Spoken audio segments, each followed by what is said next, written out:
పట్టణ మున్సిపాలిటీ పరిధిలోని 12వ వార్డులో ఉన్నాం. మరి 12వ వార్డు కౌన్సిలర్గా వంగ ఉమా యుగేందర్ గారితో మనం ఉన్నాము.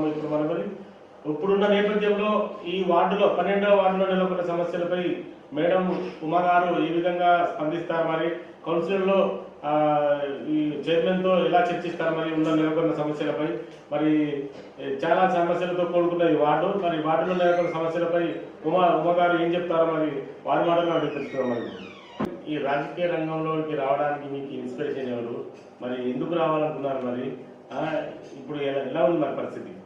వృత్తిరీత్యా హస్బెండ్ గారు హ్యాండ్లూమ్స్ మొగ్గాలు తయారు చేస్తారు. అదే సహాయ గుణంతో పద్మశాలీస్ ఎవరు వచ్చినా ఏ సహాయం అడిగినా మొగ్గల పరంగా కానీ ఏ పరంగా కానీ సహాయం చేసుకుంటూ వచ్చారు.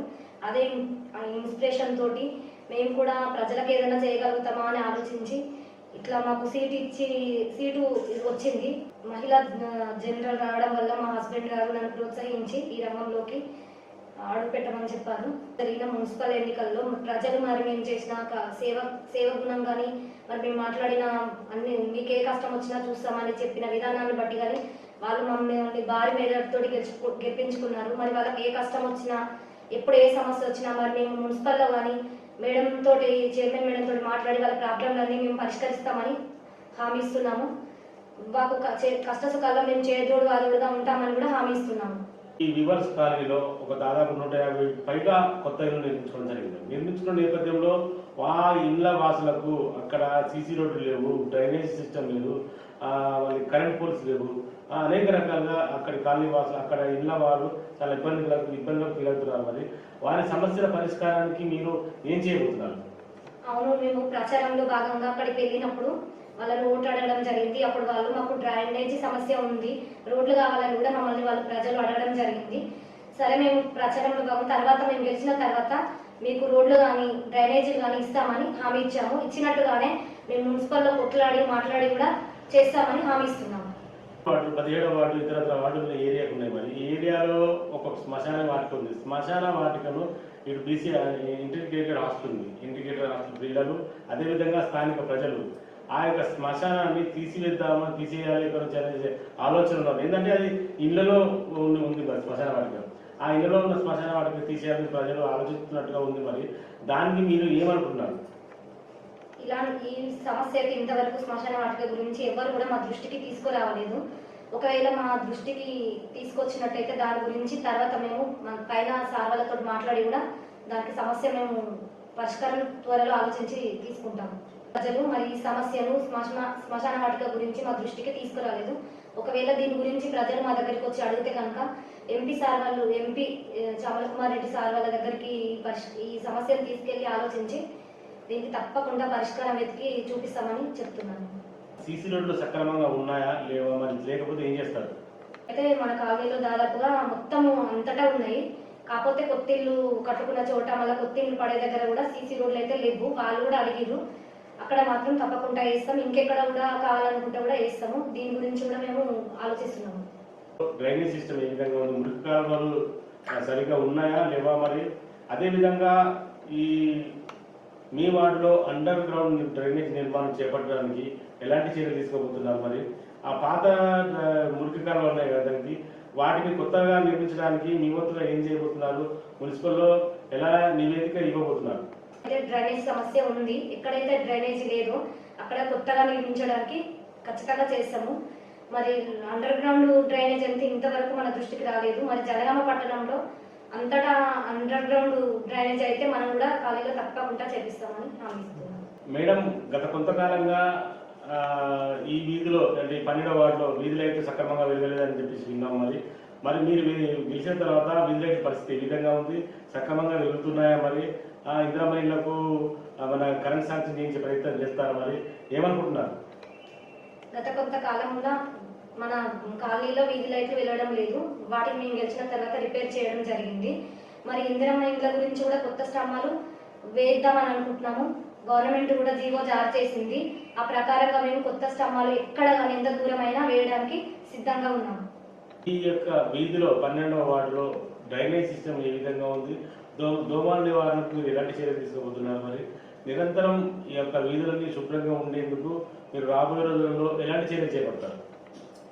మన కాలనీలో అయితే దోమల సమస్య బాగా ఉంది. దీనికి కారణం డ్రైనేజీ నీట్గా లేకపోవడం. మరి మేము కూడా చర్య తీసుకుని డ్రైనేజీ నీట్గా ఉండడానికి ప్రయత్నిస్తాము. మళ్ళీ కూడా చేసి దోమలు రాకుండా నీట్గా ఉండడానికి మరి పరిశుద్ధ కార్మికులతో కలిసి మేము కూడా గట్టిగా ప్రయత్నిస్తామని చెప్తున్నాం. రాష్ట్ర ప్రభుత్వం చేపట్టిన ప్రజాపాలన ప్రగతి ప్రణాళికలో భాగంగా ఈ 12వ వార్డులో ఇప్పటి వరకు ఎంతవరకు వర్క్ అయింది, మరి ఏ విధంగా ఉంది, వార్డు ప్రజలు ఏమనుకుంటున్నారు, మరి దానికోసం మీరు ఇప్పటివరకు చేసింది ఏంటి, ఏం చేయబోతున్నారు? ప్రజాపాలన ప్రగతి ప్రణాళికలో భాగంగా మన కాలనీలో మాత్రం 50% చేయగలిగాము. తర్వాత ఇంకా కొన్ని సమస్యలు గౌరవ చైర్మన్ మేడం గారితో సంప్రదించి త్వరలోనే ఏమైనా సమస్యలు ఉన్నా అన్ని మేడం దృష్టికి తీసుకెళ్లి తప్పకుండా పరిష్కరిస్తామని మన వార్డు ప్రజలకు నేను తెలియజేస్తున్నాను. మీ వార్డులో మహిళా భవనం అనేది ఉందా? అదేవిధంగా అంగన్వాడీ కేంద్రం ఉందా? అంగన్వాడీ కేంద్రం ఉంటే అంగన్వాడీ కేంద్రం పరిస్థితి ఏ విధంగా ఉంది? మహిళా భవనం, నూతన మహిళా భవన నిర్మాణం కోసం మీరు ఎలాంటి చర్యలు చేపట్టబోతున్నారు? మన 12వ వార్డులో అయితే అంగన్వాడీ కేంద్రం ఉంది. కాకపోతే వసతులు లేక స్టాఫ్ మరి పిల్లలు ఇబ్బంది పడుతున్నారు.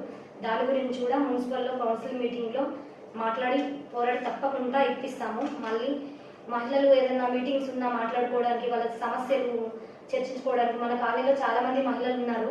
మరి వాళ్ళ సమస్యలు కానీ మీటింగ్స్ కానీ మాట్లాడుకోవడానికి ఒక మహిళా భవనం అంటూ లేదు. దానికోసం కూడా పై వాళ్ళ దృష్టికి తీసుకెళ్లి కౌన్సిలర్ మీటింగ్లో మాట్లాడి మేము తప్పకుండా వచ్చేందుకు కృషి చేస్తాం. ఈరోజు మనము ఇదే 12వ వార్డులో ఉన్నాం. 12వ వార్డు కాంగ్రెస్ పార్టీ అధ్యక్షులు వంగ యుగేందర్ గారు మరియు 12వ వార్డు కౌన్సిలర్ వంగ ఉమా గారి భర్త అయిన వంగ యుగేందర్ గారు మనతో ఉన్నారు. మరి వంగ యుగేందర్ గారు ఈ 12వ వార్డు కాంగ్రెస్ పార్టీ అధ్యక్షులుగా గత 2 సంవత్సరాల నుంచి కొనసాగుతున్నారు. మరి కొనసాగుతున్న నేపథ్యంలో ఈ వార్డు ప్రజలకు తను చేసిన సేవలు ఏ విధంగా ఉన్నాయి, మరి ఎలాంటి సేవలు అందించడం జరిగింది, ప్రభుత్వ సంక్షేమ పథకాలు ఎలా అందించడం జరిగింది, మరి ఏ విధంగా ఉన్నాయి, మరి రాబోయే రోజుల్లో ఇంకా మరిన్ని సేవలు అందించడానికి యుగేందర్ గారు ఏం శ్రీకారం చుట్టుకున్నాడు, మరి ఎలా ఉండబోతున్నాయి, ఎలా ఉండబోతుంది యుగేందర్ గారి ప్రస్థానం అనేది ఇప్పుడే మనం అడిగిస్తున్నాం. సార్ ఇప్పుడు చెప్పండి సార్, మీరు ఈ వార్డు ప్రజలకు మీరు చేసిన సామాజిక సేవలు ఎలా ఉన్నాయి? ముందుగా మన 12వ వార్డు ప్రజలకు మా తరఫున ధన్యవాదాలు తెలుపుకుంటున్నాము. ఎందుకంటే మమ్మల్ని మంచి మెజారిటీతో మమ్మల్ని గెలిపించినందుకు 12వ వార్డు ప్రజలకి ఖచ్చితంగా మేము ఎప్పుడు శిరస్సు మంచి మీ దగ్గర మేము ఎట్లా మీకు సేవలు చేయాలని చెప్పి మేము ఆలోచిస్తుంటాము. ఎందుకంటే అది మా బాధ్యత. ఇంకోటి, గత 2 సంవత్సరాల నుంచి నేను 12వ వార్డు కాంగ్రెస్ పార్టీ అధ్యక్షుడిగా కొనసాగుతున్నాను.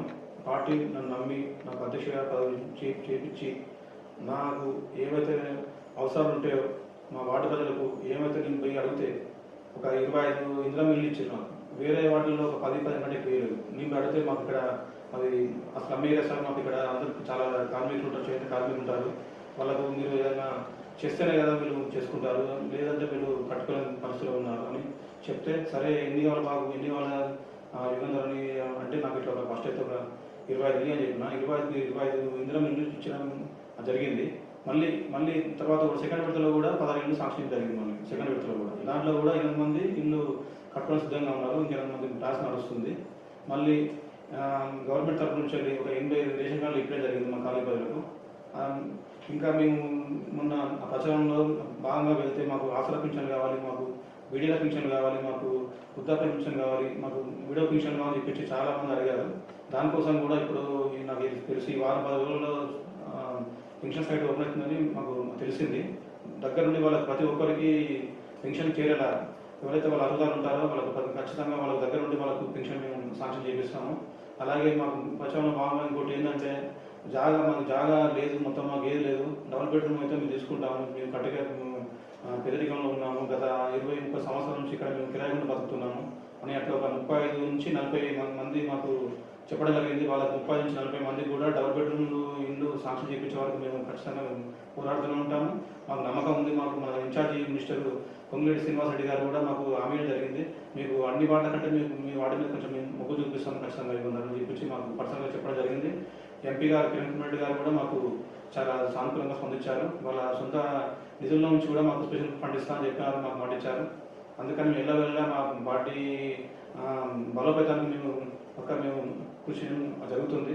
మా పార్టీ బలోపేతం అంటే మా ప్రజలకు సేవ అందిస్తే మేము ఆటోమేటిక్గా మేము బలోపేతం అవుతామని మేము అనుకుంటున్నాం. ఫ్యూచర్లో కూడా మా పార్టీ బలోపేతానికి ఇప్పటి నుంచి ఈ 5 ఏళ్ళ నుంచి కృషి చేస్తామని మేము భావిస్తున్నాము. కేందర్ గారు, మీ వార్డు ప్రజలు ఉన్నారు, మీరు గత ఇటీవల జరిగిన కౌన్సిలర్ ఎన్నికలలో మీరు వార్డు ప్రజలకు ఎలాంటి హామీలు ఇవ్వడం జరిగిందా? మీరు మీ మేడం ఆధ్వర్యంలో ఎలాంటి హామీలు ఇవ్వడం జరిగిందా? ఒకవేళ ఇవ్వకపోయినా ఇచ్చినా వాటిని నెరవేర్చడానికి ప్రస్తుత సమస్యలపై మీరు ఏ విధంగా పోరాడతారు, ఏ విధంగా వారి సమస్యలు పరిష్కరిస్తారు? మేము ప్రచారంలో భాగంగా ఇంటింటి ప్రచారం వెళ్ళినప్పుడు మా కామన్గా పెన్షన్ కావాలి, ఇంద్రం బిల్లు కావాలి, డబుల్ బెడ్రూమ్ కావాలని అడిగారు. దాంతోపాటు మేము అవి ఇస్తాను ఒప్పుకున్నాము. అవి ఖచ్చితంగా దానికోసం మేము కృషి చేస్తాము. మేము ప్రచారంలో భాగంగా మేము హామీ ఇవ్వని కూడా మేము ఈ మహిళా భవనం కానీ, ఓపెన్ జిమ్ కానీ, వాటర్ ప్లాంట్ కానీ ఇవి మేము హామీ ఇవ్వలేదు. హామీ ఇవ్వకుండా కూడా అవి తేవడానికి ఖచ్చితంగా మేము కౌన్సిల్ మీటింగ్లో మేము మా వైఫ్ని గట్టిగా అడగమని చెప్తాము. అది ఇప్పించి ఖచ్చితంగా మేము అది శాంక్షన్ చేయించడానికి మేము కృషి చేస్తున్నాము. ఇంకా మాకు ఇక్కడ కొత్తగా రోడ్లు కానీ, కొత్తగా మోరీలు కానీ, కొత్తగా ఇంకా మాకు ఏవైతే రిపేర్స్ ఉన్నాయో రోడ్లు కానీ, మోరీలు కానీ, అవి కానీ, మళ్ళీ కొత్తగా కరెంటు పోలు కానీ ఇవన్నీ ఖచ్చితంగా మేము ఇప్పిస్తాము. ఇప్పుడు నెక్స్ట్ అదే వితిన్ షార్ట్ పీరియడ్లోనే అవన్నీ స్టార్ట్ చేస్తున్నాము. మేము టైం వేస్ట్ చేసుకోలేదు. ఎంత త్వరగా పోట్లాడి అంత త్వరగా చేస్తాము. మా కాలంలో ఉన్న దోమ సమస్య, కుక్కల సమస్య, కుక్కల సమస్యలు ఇవి కూడా ఉన్నాయి. దానికోసం కూడా మేము పోరాటం చేస్తాము. సాధ్యమైనంత వరకు తగ్గించే ప్రయత్నం చేస్తాము. కోతులు కానీ, కుక్కలు కానీ, దోమలు కానీ మాకు ఎంతవరకు వీలైతే అంతవరకు మేము దోమల నివారణ కోసం చర్యలు చేపడతామని మీకు మాటిస్తున్నాం. యుగేందర్ గారు, మీరు మీ కౌన్సిలర్ మేడం, మీ వైఫ్ గారు, మీరు కలిసి సామాజిక సేవ, మీ వార్డులో సామాజిక సేవ అలాంటి కార్యక్రమాలను మనం చేయడం జరిగిందా? మరి చేస్తే ఏ విధంగా సహాయపడ చేసారు? ఎలా ఉంది? ఇలా ప్రజలు ఏమనుకుంటున్నారు? గతంలో మేము ఈ పార్టీలకు రాకముందు నుంచి కూడా నాకు తోచినంత సహాయం అంటే ఎలాగైతే మనకు రిక్వైర్మెంట్ ఉంటుందో సహాయాలు చేయడం జరిగింది. నేను రాజకీయంలో ప్రత్యక్ష రాజకీయం వచ్చి 2 సంవత్సరాలు అవుతుంది. కానీ నేను మన వార్డు ప్రజలకు 20 సంవత్సరాల నుంచి మనకు ఖర్చు చేస్తున్నాయి. ఎందుకంటే అందరూ వాళ్ళు ఒక అన్నలాగా తమ్ముళ్ళగా అట్లా చూసుకుంటారు. నేను అట్లా వాళ్ళని చూసుకుంటాను కాబట్టి నన్ను విశ్వసించి మమ్మల్ని గెలిపించారు వాళ్ళని. గతంలో జరిగిన విధంగానే ఫ్యూచర్లో కూడా రాబోయే రోజుల్లో కూడా వాళ్ళకు వెన్నంటూ ఉండి వాళ్ళకు కష్ట సుఖాల్లో నేను తోడుంటా అని చెప్పేసి మాటిస్తున్నాను. ఏ టైం భేదం లేకుండా వాళ్ళ కష్టాల్లో ఉన్నారంటే నాకు ఒక ఫోన్ కానీ లేదు ఇట్లా పిలిచినా కానీ నేను రావడానికి సిద్ధంగా ఉన్నాను. ఎలాంటి కష్టానికైనా నేను ముందుండి వాళ్ళ కోసం పోరాటం చేస్తాను. మీరు పద్మశాలి సామాజిక వర్గానికి చెందిన మీరు రాబోయే రోజుల్లో ఈ పద్మశాలి చేనేత కార్మికుల కోసం మీరు ఇంకా ఎలాంటి సహాయ సహకారాలు అందించబోతున్నారు? మరి అసలే వాళ్ళు చాలా కష్ట పరిస్థితుల్లో ఉంటారు. మరి రాబోయే రోజుల్లో వారి కోసం మీరు ఇంకా ఏం ప్రయత్నం చేయబోతున్నారు?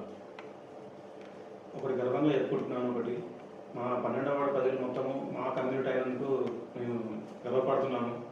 నాకు తెలిసి రాష్ట్రంలో ఇక్కడ ఒక వార్డులో ఒకటే కమ్యూనిటీ ఎక్కడ ఉండదు. అలాంటిది మా 12వ వార్డులో మొత్తం చేనేత కార్మికులు, చేనేత సోదరులే ఉన్నారు మా దగ్గర. వాళ్ళ కోసం నేను ఒక చేనేత కార్మికుని కాబట్టి వాళ్ళ కష్ట సుఖాలను నాకు తెలుసు. వాళ్ళకు ఎలాగైతే వాళ్ళకు ఉంటుందో వాళ్ళకు మాన్యువల్ మిషన్స్ నుంచి అప్డేట్ చేయడానికి కృషి చేస్తాను. నేను కూడా చేనేత పరికరాలు తయారు చేస్తుంటాను. కాబట్టి వాళ్ళకు గవర్నమెంట్ నుంచి కూడా సబ్సిడీ వచ్చే విధంగా సబ్సిడీలో వాళ్ళ మొగ్గాలు కానీ, వాళ్ళకు మిషనరీ ఐటమ్స్ కానీ, రత్నాలు కానీ ఇప్పించేటట్టు నేను కృషి చేస్తాను.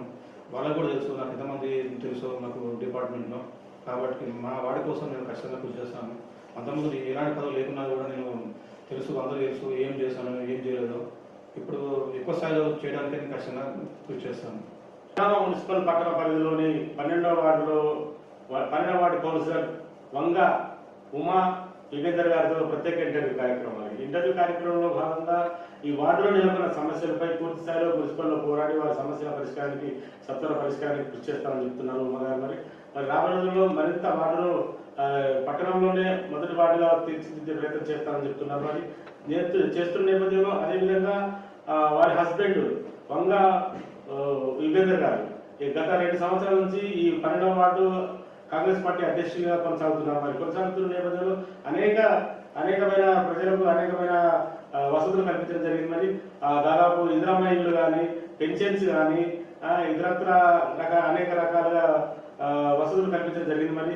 మరి రాబోయే రోజుల్లో అదేవిధంగా సామాజిక సేవ బాధ్యత కూడా అనేక సామాజిక సేవలు చేయడం జరిగిందని చెప్తున్నాం. మరి రాబోయే రోజుల్లో ప్రజల వెన్నంటే ఉంటాం, మేము ప్రజలతోనే ఉంటాం. ప్రజలకు ఏ కష్టం వచ్చినా, వారికి ఏ ఆపదలో ఉన్నా ఆదుకునేందుకు చాలా కృషి చేస్తామని చెప్తున్నాం. మరి రాబోయే రోజుల్లో వంగ ఉమా యుగేందర్ గారు కౌన్సిలర్ గా ఏ విధంగా రాణిస్తారు, మరి ఈ వార్డును ఎలా అభివృద్ధి చేస్తారు, మరి రాబోయే రోజుల్లో ఈ వార్డు అభివృద్ధి దిశలో ఏ విధంగా ఉండబోతుందో వేచి చూద్దాం. కెమెరా పర్సన్ చంటితో శ్రీనివాస్, జేఎన్టీవీ జనగాం. అతి తక్కువ సమయంలో మీ వ్యాపార సామ్రాజ్యాన్ని పెంచుకోవాలనుకుంటున్నారా? తక్కువ ఖర్చుతో ఎక్కువ పబ్లిసిటీ చేయాలనుకుంటున్నారా? అయితే ఇంకెందుకు ఆలస్యం?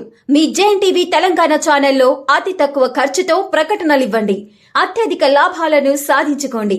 వ్యాపార, వాణిజ్య, పాఠశాలలు, వైద్యశాలలు, హోటళ్లు, వస్త్ర దుకాణాలు, అన్ని రకాల వ్యాపార ప్రకటనల కొరకు సంప్రదించండి.